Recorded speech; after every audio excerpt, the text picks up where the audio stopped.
বিসমিল্লাহির রহমানির রহিম। প্রিয় দেশবাসী, আসসালামু আলাইকুম। আমরা জাতীয় জীবনে এক নতুন অধ্যায়ের সূত্রপাত করতে যাচ্ছি। সেই কারণে আমাদের অতীত, বর্তমান ও ভবিষ্যতের দিকে দৃষ্টি দেওয়ার এটাই উপযুক্ত ও প্রকৃষ্ট সময়। বিপুল ত্যাগ ও তিতিক্ষার বিনিময়, মরণপণ সংগ্রাম ও সাধনার ফলে আমরা স্বাধীনতা লাভের গৌরব অর্জন করেছি, সেটা বেশি দিনের কথা নয়। কিন্তু তারপরই আমাদের জাতীয় জীবনে নেমে আসে এক ভয়াবহ অন্ধকার। স্বাধীনতাকে কেন্দ্র করে জাতির কত আশা ছিল, কত স্বপ্ন আমরা দেখেছিলাম, কিন্তু অল্প কদিনের মধ্যেই আমাদের সকল স্বপ্ন, সকল আশা যেন এক রাহুগ্রাসে পতিত হয়। ধীরে ধীরে আমরা এসে দাঁড়াই প্রায় ধ্বংসের দ্বার দেশে। আমাদের ক্ষুধার অন্ন ছিল না, পরনে বস্ত্র ছিল না, এমনকি জীবনের নিরাপত্তা পর্যন্ত ছিল না। দুনিয়ার কাছে আমরা ছিলাম বিদ্রূপ ও করুণার পাত্র। এ অবস্থায় একটা দেশ বেশি দিন টিকে থাকতে পারে না, কিন্তু কোন জাতির কখনো বিনাশ নেই। নিজের অন্তর্নিহিত শক্তিতেই তাই জাতি আবার ধ্বংসের মুখ থেকে ফিরে এসেছে। এটা সহজ হয়নি, সহজে এটা হওয়া সম্ভবও ছিল না। দেশকে যে অবস্থায় নিয়ে আসা হয়েছিল তাতে জনগণের বিপ্লব ছাড়া সহজে, স্বচ্ছন্দে কোনো পরিবর্তন আনার কোনো আশাই ছিল না। যাই হোক, আর একবার দেখা গেল যাদের সবাই বলেন সাধারণ মানুষ, তারা কত অসাধারণ, কতটা তাদের সম্মিলিত ঐক্যবদ্ধ শক্তি আর কর্মক্ষমতা। ধ্বংসের দুয়ার থেকে দেশ আজ উন্নতির সোপানে এসে দাঁড়িয়েছে। হতাশার বদলে মানুষের মনে আজ সীমাহীন আশা, সুদৃঢ় সংকল্প। দেশে আবার কর্মচাঞ্চল্য দেখা দিয়েছে। কৃষির উৎপাদন বাড়ছে, শিল্পের উৎপাদন বাড়ছে। কৃষির ক্ষেত্রে নতুন নতুন প্রকল্প নেওয়া হচ্ছে, নতুন শিল্প কারখানা স্থাপিত হচ্ছে দেশের সকল অঞ্চলে। রপ্তানি বাণিজ্যের পরিমাণ বৃদ্ধি পাচ্ছে। যোগাযোগ ব্যবস্থা শুধু স্বাভাবিক নয়, উন্নত হয়েছে।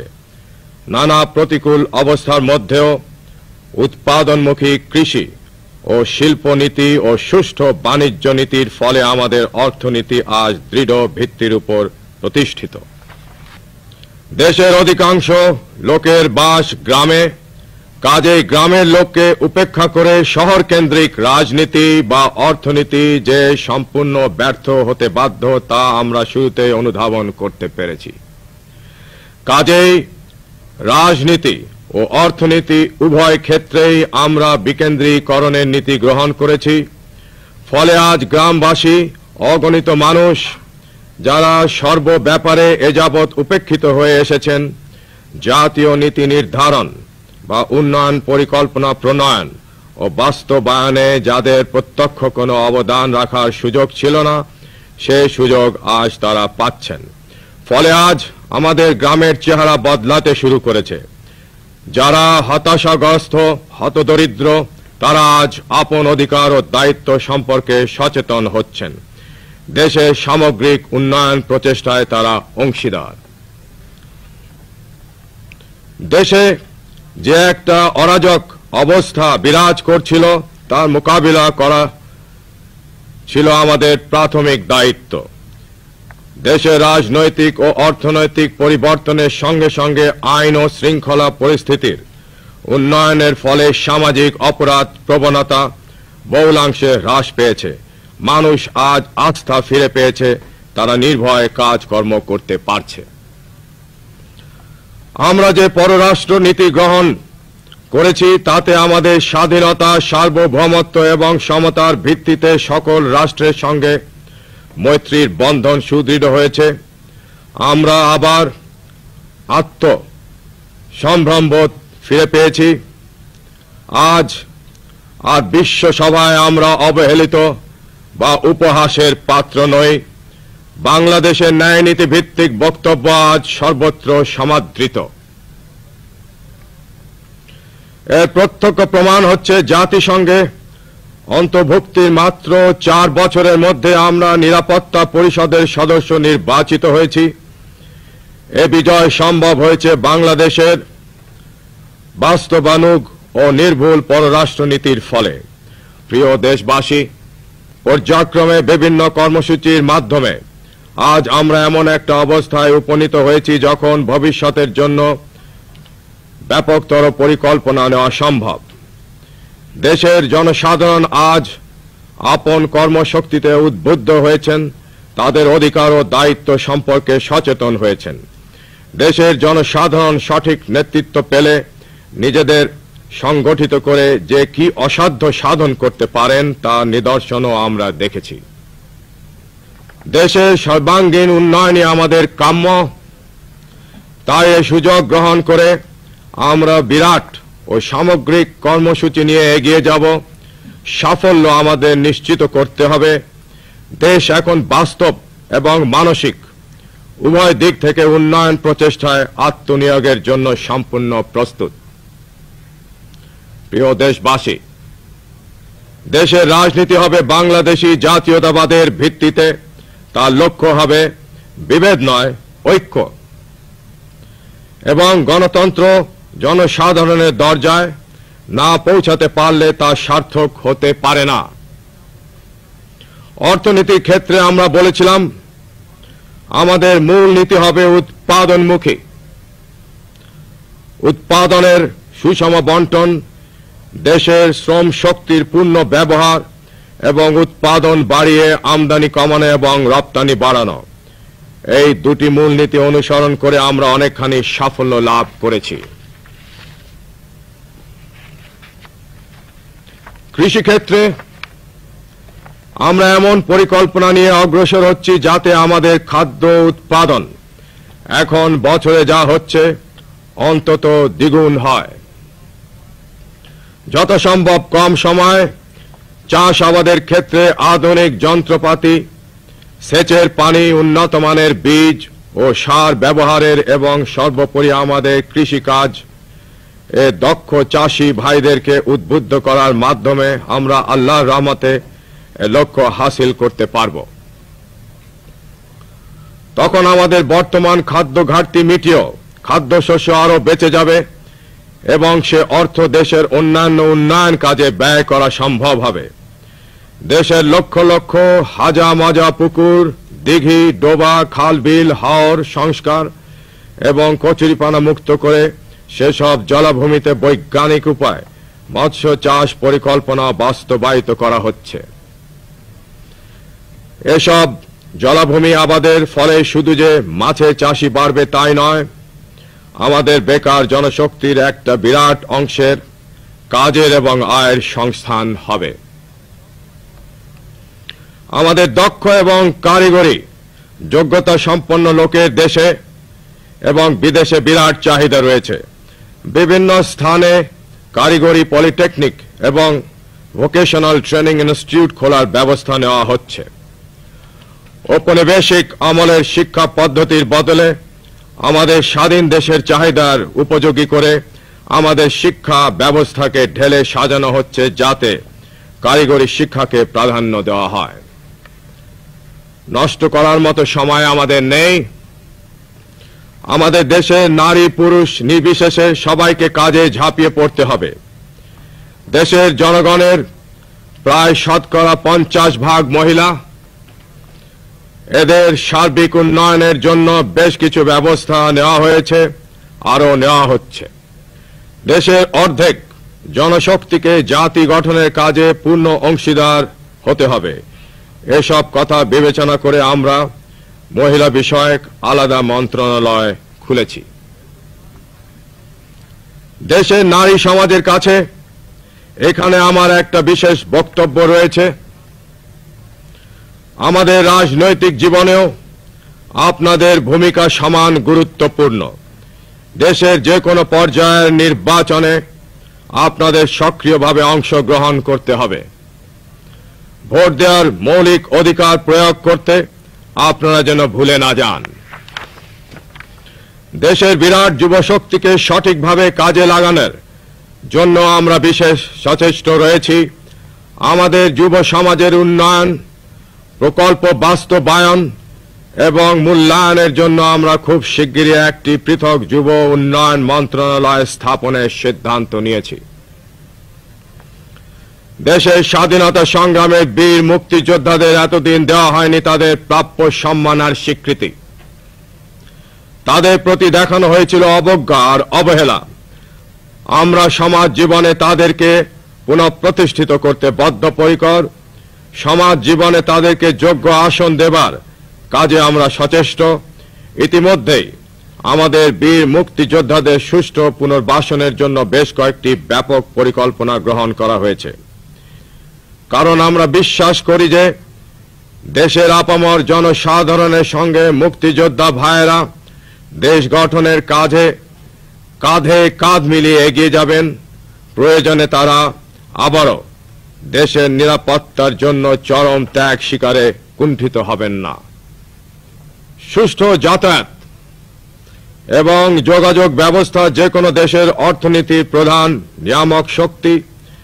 তাই আমরা দেশের রেল, সড়ক, নদীপথ তথা আভ্যন্তরীণ নৌ চলাচলের ব্যবস্থা আরও উন্নত করার বিশেষ চেষ্টা অব্যাহত রেখেছি। বিভিন্ন স্থানের সাথে যোগাযোগের জন্য রেল লাইনের উন্নয়ন সহ নতুন নতুন ট্রেনের ব্যবস্থা করা হয়েছে এবং হচ্ছে। নৌপথের দুর্ঘটনা এবং অন্যান্য অব্যবস্থা দূর করা এবং যাত্রী সাধারণের সুবিধার জন্য নৌ পুলিশ ব্যবস্থাকে আরও জোরদার করার পরিকল্পনা নিয়ে আমরা এগিয়ে যাচ্ছি। বিমান যোগাযোগের সুবিধা বাড়ানোর জন্য দেশের বিভিন্ন স্থানে আমরা স্থাপন করছি নতুন বিমানবন্দর। আমাদের মাটির উপরে যেমন রয়েছে সোনার ফসল, ঠিক তেমনি মাটির নিচে রয়েছে অফুরন্ত খনিজ সম্পদ। আমার বিশ্বাস আল্লাহ তাআলা মাটির উপরে ও মাটির নিচে আমাদের সমান সম্পদ দিয়েছেন। কয়লা, চুনাপাথর, চীনামাটি এবং বর্তমান সভ্যতার অন্যতম প্রধান উপকরণ তেল রয়েছে আমাদের মাটির নিচে। ইতিমধ্যেই আমরা যে খনিজ সম্পদ আমাদের শিল্প, কারখানা ও দৈনন্দিন ঘর গৃহস্থালির কাজে ব্যবহার করছি তা হচ্ছে গ্যাস। আমরা এই গ্যাসের সুবিধে দেশের প্রত্যন্ত অঞ্চলে ছড়িয়ে দেওয়ার পরিকল্পনা নিয়েছি। গ্যাস থেকে পেট্রোকেমিক্যাল শিল্প কারখানা স্থাপনে আমরা বেশ কিছুটা এগিয়ে গেছি। গ্যাস থেকে সার এবং অন্যান্য উপকরণ তৈরির কার্যক্রম নিয়ে আমরা এগিয়ে যাচ্ছি। সভ্যতার অন্যতম প্রধান চালিকা শক্তি হচ্ছে বিদ্যুৎ। শুধু শহরে নয়, গ্রামে গ্রামে বিদ্যুৎ সরবরাহের পরিকল্পনা ধাপে ধাপে বাস্তবায়িত হচ্ছে। আমাদের রুরাল ইলেকট্রিফিকেশন বোর্ড এ কাজে ব্যস্ত রয়েছে। বিদ্যুৎ যাতে সবাই কাজে লাগাতে পারেন সেজন্য ব্যাংক থেকে ঋণ ও দেওয়া হচ্ছে। গ্রামের শিল্প কারখানা, কুটির শিল্প, জমিতে পানি সেচ এবং দৈনন্দিন ব্যবহারের কাজে বিদ্যুতের ব্যবহারই আমরা চাই। বিদ্যুৎ শুধু অন্ধকার দূর করে না, এটা আমাদের জনসাধারণের জীবনে বিপ্লব আনবে। সে বিপ্লব হবে উৎপাদনের, জনগণের জীবনযাত্রার মানে সার্বিক উন্নয়নের। এই গুরুত্ব উপলব্ধি করে বিদ্যুৎ ব্যবস্থার উন্নয়ন ও সম্প্রসারণের কাজ আরো সুষ্ঠুভাবে এগিয়ে নেওয়ার জন্য নবগঠিত পল্লী বিদ্যুতায়ন বোর্ডকে সরাসরি রাষ্ট্রপতির নিজের সেক্রেটারিয়েটের আওতায় আনা হচ্ছে। গৃহ সংস্থানের সমস্যা দূর করার জন্য আমরা প্রচেষ্টা চালিয়ে যাচ্ছি। শহর এবং শহরতলির বাসস্থানহীন মেহনতি মানুষের জন্য স্বল্প ভাড়ায় বহুতল বাসগৃহ নির্মাণের পরিকল্পনা আমাদের রয়েছে। ঢাকার গৃহ নির্মাণ গবেষণা কেন্দ্র আমাদের আবহাওয়া উপযোগী স্বল্প ব্যয় গৃহ নির্মাণের পদ্ধতি নিয়ে পরীক্ষা নিরীক্ষা চালাচ্ছেন। আমাদের নীতি হচ্ছে দেশের সব এলাকার সার্বিক উন্নতি। উন্নতি আমরা শুধু শহরে সীমাবদ্ধ রাখতে চাই না, দেশের প্রত্যন্ত অঞ্চল পর্যন্ত উন্নয়নের সুফল পৌঁছে দিতে চাই। পার্বত্য চট্টগ্রাম ও গারো এলাকার উন্নয়ন দেশের অন্যান্য এলাকার উন্নয়নের সাথেই চলছে। উপজাতীয় এলাকার বিভিন্নমুখী সমস্যা সম্পর্কে গবেষণার জন্য অতি সম্প্রতি একটি একাডেমি প্রতিষ্ঠার বিষয় এখানে উল্লেখ করা যেতে পারে। দেশের সব জায়গায় উন্নয়ন কাজ একই সাথে চালিয়ে যাওয়ার জন্য আমরা প্রশাসনকে নির্দেশ দিয়েছি। স্বায়ত্তশাসিত প্রতিষ্ঠানে জনগণের নির্বাচিত প্রতিনিধিদের উপর স্থানীয় উন্নয়ন পরিকল্পনা বাস্তবায়নের পূর্ণ দায়িত্ব অর্পিত হয়েছে। আমাদের বিশ্বাস রয়েছে এ দায়িত্ব পালনে তারা সম্পূর্ণ সক্ষম। প্রিয় দেশবাসী, এতক্ষণ আমরা যেসব উন্নয়নের রূপরেখা উল্লেখ করলাম তা সম্পূর্ণ ব্যর্থ হয়ে যাবে যদি আমরা আমাদের ১ নম্বর জাতীয় সমস্যা জনসংখ্যা সমস্যার কার্যকর মোকাবেলা না করতে পারি। আমরা জনসংখ্যা নিয়ন্ত্রণের কার্যক্রম চালিয়ে যাচ্ছি। বিভিন্ন জনসংযোগ মাধ্যম এবং অন্যান্যভাবে পরিবার পরিকল্পনার অপরিহার্যতার বাণী আমরা সারা দেশে পৌঁছে দিয়েছি। আমি এটা বলতে পেরে আনন্দিত বোধ করছি যে জনগণের মধ্যে এ ব্যাপারে একটা সাড়া জেগেছে। এই স্বতঃস্ফূর্ত সাড়াকে কাজে লাগানোর দায়িত্ব এখন আমাদের সকলের। আমি বহুবার উল্লেখ করেছি, জনগণই সকল ক্ষমতার উৎস। জনগণের কল্যাণই দেশের সার্বিক মঙ্গল। দেশের সমস্ত উন্নয়ন প্রচেষ্টায় জনগণের পূর্ণ অংশগ্রহণ অত্যাবশ্যক। ধর্ম, বর্ণ, গোত্র নির্বিশেষে এ ব্যাপারে বাংলাদেশের প্রতিটি নাগরিকের সমান অধিকার এবং সমান দায়িত্ব রয়েছে। এটা আমাদের সব সময় মনে রাখতে হবে। প্রিয় দেশবাসী, দেশের সার্বিক মঙ্গলের জন্য যে কোনো কার্যক্রম বাস্তবায়নের পূর্ব শর্ত হচ্ছে সামাজিক সাম্য এবং গণতন্ত্র। আমরা সংবাদপত্রের স্বাধীনতায় সম্পূর্ণ বিশ্বাসী এবং সাংবাদিকদের দায়িত্ববোধ, কর্তব্যনিষ্ঠা ও দেশপ্রেম সম্পর্কে পূর্ণ আস্থাশীল।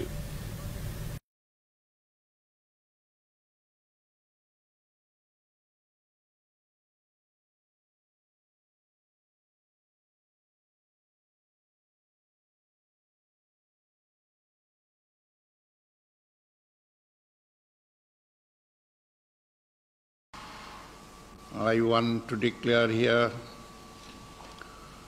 with firmness that the nation is determined today to preserve independence and sovereignty and foil any conspiracy to disturb the democratic process in the country.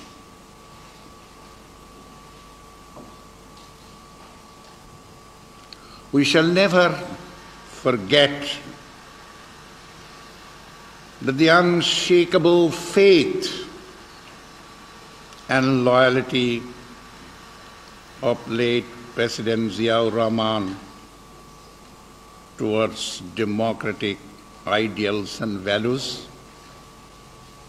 have restored democracy in this country, and it is therefore our sacred responsibility to preserve democracy and strengthen democratic process at all costs.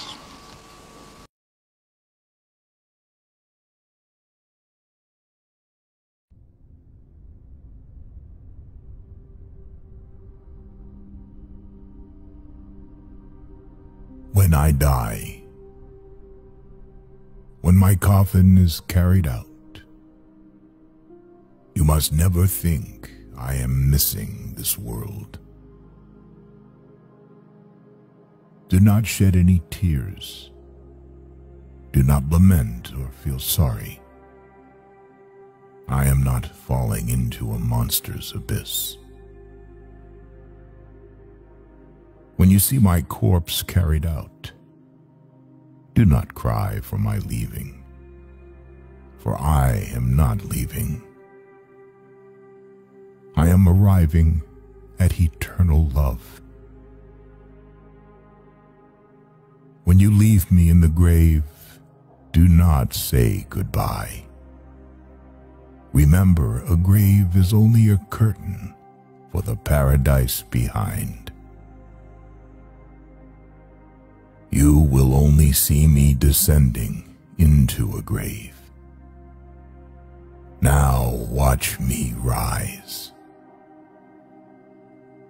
How can there be an end when the sun sets or the moon goes down?